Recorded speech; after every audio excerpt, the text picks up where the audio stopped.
जय हिंद दोस्तों, हमारे यूट्यूब चैनल वर्दी विद प्रेम में आपका स्वागत है। आज हम लोग बात करते हैं होमगार्ड के बारे में। जैसा कि होमगार्ड में अगर आपने एग्ज़ाम दिया है तो आपके लिए बहुत ही इंपॉर्टेंट वीडियो होगी, देखें लास्ट तक।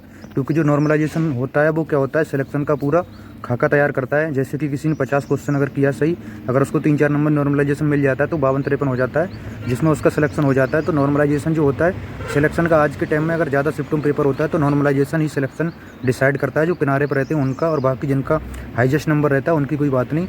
तो हम लोग एक एक करके सारी शिफ्टों में बात करेंगे किसमें कितना नॉर्मलाइजेशन मिला है। और जो RWA का डाटा आया था, जो 3 घंटे का कल वीडियो आया था, मैंने पूरा वीडियो देखा था, उसको पूरा एनालिसिस किया था डिस्ट्रिक्ट वाइज कट ऑफ की बात करेंगे कल। आज हम लोग बात करेंगे नॉर्मलाइजेशन के बारे में। नॉर्मलाइजेशन का क्या, उन्होंने शिफ्ट वाइज जो डाटा लिया था 1 लाख प्लस बंदों का था। क्योंकि इसमें जो है लग रहा है कि डाटा के हिसाब से जो है कि डाटा आया तो एक्चुअल डाटा आया हुआ लग रहा है, बाकी 1-2% तक फर्जी हो सकता है। तो वो लोग सुधरने वाले हैं नहीं, तो उनके बारे में भी बात करेंगे। सबसे पहले क्या है, जो उनका जो वीडियो आया था उसमें उन्होंने फॉर्म भरवाए थे, जो होमगार्ड वालों के, वो डिस्ट्रिक्ट वाइज फॉर्म भरवाए थे और डिस्ट्रिक्ट वाइज ही एवरेज निकाला था। तो एवरेज भी बताऊंगा। आप लोगों ने पूरा 3 घंटे का वीडियो देख लिया होगा, लेकिन ये आइडिया नहीं लगा पाए होगे कितना नॉर्मलाइजेशन मिलेगा, कितना कट ऑफ जाएगा। मैंने पूरा वीडियो देख के नोट करके, ऐसे ही नहीं ये सब डाटा निकलता, ये सब नोट करना पड़ता है, चीज़ों को समझना पड़ता है, तब जाके ये बनता है। हम बात करते हैं, जैसे कि 1 लाख का डाटा था, उसमें जो है एवरेज आया था डिस्ट्रिक्ट वाइज तो 52 से 54 के बीच में रहता सबका एवरेज। मतलब जिले वाइज अगर देखा जाए तो एवरेज में ज़्यादा डिफरेंस नहीं है। डिफरेंस वहीं पे है जहाँ पे कम बच्चों का डाटा मिला। कम बच्चों का मिला तो उसके 2 कारण हो सकते हैं कि वो बंदा या तो यहाँ से जुड़ा हुआ नहीं होगा RWA से, उस डिस्ट्रिक्ट का कम, या तो इधर पश्चिमी डिस्ट्रिक्ट जो है RWA से इधर ज़्यादा जुड़े हुए, तो इधर का डाटा ज़्यादा मिला है। जो पूर्व साइड के हो गए, वो थोड़ा पूर्वी ज़िले हैं जो लखनऊ से उस साइड के, उनका डाटा कम मिल पाता है, क्योंकि RWA से इतने जुड़े हुए नहीं है, ज़्यादातर एग्जामपुर से जुड़े हुए। तो जहाँ से ज़्यादा जुड़े हुए रहते हैं बच्चे तो वहाँ पर डाटा ज़्यादा आ जाता है, पर 1-2 नंबर का इधर उधर रहेगा, बाकी की इतना ज़्यादा कुछ रहेगा नहीं। बाकी की नॉर्मलाइजेशन में क्या है, जैसे कि मान लो ये 6 शिफ्टों में एग्ज़ाम हुआ था, तो 6 शिफ्टों में क्या होता है, जो पहली शिफ्ट रहती है वो भले ही ईजी आती है, ईजी आने के बावजूद भी क्या होता है, उस शिफ्ट को नॉर्मलाइजेशन मिलता है। क्यों मिलता है, क्योंकि पहली शिफ्ट वालों को क्या पैटर्न पता नहीं रहता, हार्ड आ रहा है नॉर्मल आ रहा है, मतलब किस तरह से आ रहा है। तो पहली शिफ्ट वाले को इसलिए भले ही हल्की शिफ्ट आती है लेकिन फिर भी उसको फ़ायदा हो जाता है। सारे लगभग 80-90% एग्जाम हैं जिनमें पहली शिफ्ट वालों को फ़ायदा ही होता है अन्य शिफ्टों के मुकाबले। उसका कारण है फ़ायदा होने का, क्योंकि उनको पता नहीं रहता पैटर्न, और पैटर्न पता होने के बाद में बंदे उसी माइंड सेट से जाते हैं, तो स्कोर कहीं ना कहीं बेहतर कर देते हैं। और नहीं बेहतर कर देते हैं तो चीज़ों को समझ जाते हैं, कहीं ना कहीं उनको पॉजिटिव रिस्पॉन्स मिल जाता है। तो इसलिए जो पहली शिफ्ट रहती है उसको फ़ायदा कहीं ना कहीं मिल ही जाता है।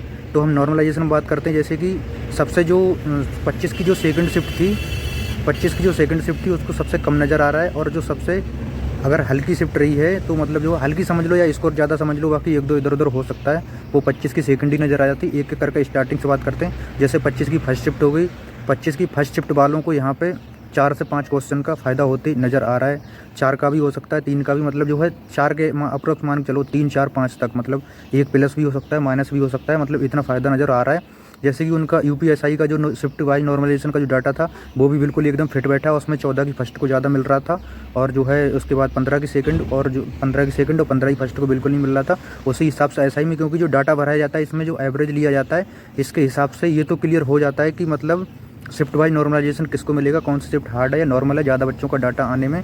तो इसके बाद में पहली शिफ्ट की बात हो गई। 25 की सेकंड शिफ्ट की बात करें तो 25 की सेकंड में 1 या 2 नंबर का मिलेगा। 1 नंबर भी हो सकता है, 2 नंबर भी हो सकता है, और इसमें 25 की सेकंड में 0 भी हो सकता है। इसके बाद हम लोग बात करते हैं कि 26 की फर्स्ट, जैसे कि हम लोग बात भी कर रहे थे कि जो फर्स्ट शिफ्ट थी वो हार्ड थी। मतलब पहले बच्चों को मैंने भी पोल वगैरह लगाए थे, तो जो फर्स्ट शिफ्ट थी वो थोड़ी हार्ड थी, इसलिए। और यहाँ पे भी डाटा में भी वही चीज़ निकल के आई। जैसे कि 26 की फर्स्ट शिफ्ट जो थी, 26 की फर्स्ट में 4 से 5 नंबर या 3 नंबर तक का फ़ायदा होते नज़र आ रहा है। मतलब 4 मान सकते हैं, 4 में 5 भी हो सकता है, 3 भी हो सकता है, प्लस माइनस थोड़ा बहुत हो सकता है। इसके बाद बात करते हैं हम लोग 26 की सेकंड की बात। तो 26 में 3 नंबर का फ़ायदा होते नज़र आ रहा है। 3 में 4 भी हो सकता है, 2 भी हो सकता है, मेरे हिसाब से 3 है, और जिस हिसाब से डाटा निकाला है, बाकी इसमें 4 भी हो सकता है और 2 भी हो सकता है। वैसे तो 3 आ रहा है, जिस हिसाब से डाटा है उस हिसाब से। फिर हम लोग बात करते हैं 27 की फर्स्ट की बात। 27 की फर्स्ट में सबसे ज़्यादा अगर बढ़ते नज़र आ रहा है तो 26 की फर्स्ट और 27 की फर्स्ट और 25 की फर्स्ट में, इन तीनों शिफ्टों में सबसे ज़्यादा नज़र आ रहा है बढ़ते हुए। इनको अच्छा खासा फ़ायदा हो जाएगा। जो 27 की फर्स्ट है इसमें 4 नंबर तो बढ़ेगा ही बढ़ेगा, 4 से 5, बाकी 3 भी हो सकता है पॉइंट में, या 1 का नंबर इधर उधर हो सकता है। आप मोटा मोटा 4 मान के चल सकते हो।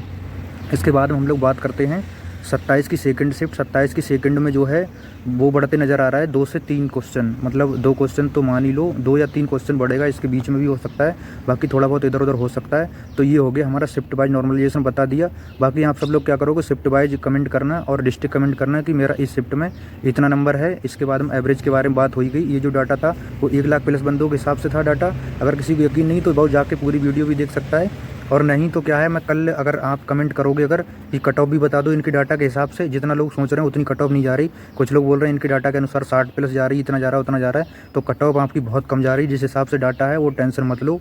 मतलब डाटा मुझे लग रहा था कि कुछ और ही जाएगा, लेकिन जिस हिसाब से डाटा आया उस हिसाब से जो मैंने कट ऑफ बताई है उसके इर्द गिर्द ही रहने वाली है। आप लोग उसकी बिल्कुल टेंशन मत लो। बाकी की अगर वीडियो अच्छा लग रहा है और अच्छा अगर वीडियो बनाता हूँ, अच्छी जानकारी देता हूँ, तो आप लोग जो है शेयर और सब्सक्राइब भी कर सकते हो, और आगे की जानकारी लिए होमगार्ड के लिए बने रहें चैनल पे। अच्छी अच्छी वीडियो बनाता रहूँगा, जैसे जैसे डाटा मिलता रहेगा एक से एक नई अपडेट। और बाकी कुछ लोग कमेंट करते हैं क्या है वीडियो बनाता, ये है वो है, दिन भर काम नहीं। तो दोस्त काम तुम कर लो जो ऐसा बोलते हो। मैं बाकी बहुत सारे एग्ज़ाम निकाल चुका हूँ, जिस लेवल पे हूँ लेवल 3 के, मतलब बायो पे देख लेना यूट्यूब पे जाके, अच्छे खासे एग्जाम निकालें। ग्रेजुएशन वाले 2 बार NTPC CBT 2 बाहर, RPF SI फाइनल आउट, और UPSI में भी हो गया है। आपकी जानकारी के लिए बता दूं, कुछ लोग जो नेगेटिव कमेंट करते हैं, बाकी पॉजिटिव कमेंट वाले भाई भी हैं, वो पॉजिटिव जो कमेंट करते हैं वो अच्छा ही बेहतर करेंगे, और बाकी नेगेटिव करने वाले नेगेटिव में भी आओगे। जय हिंद।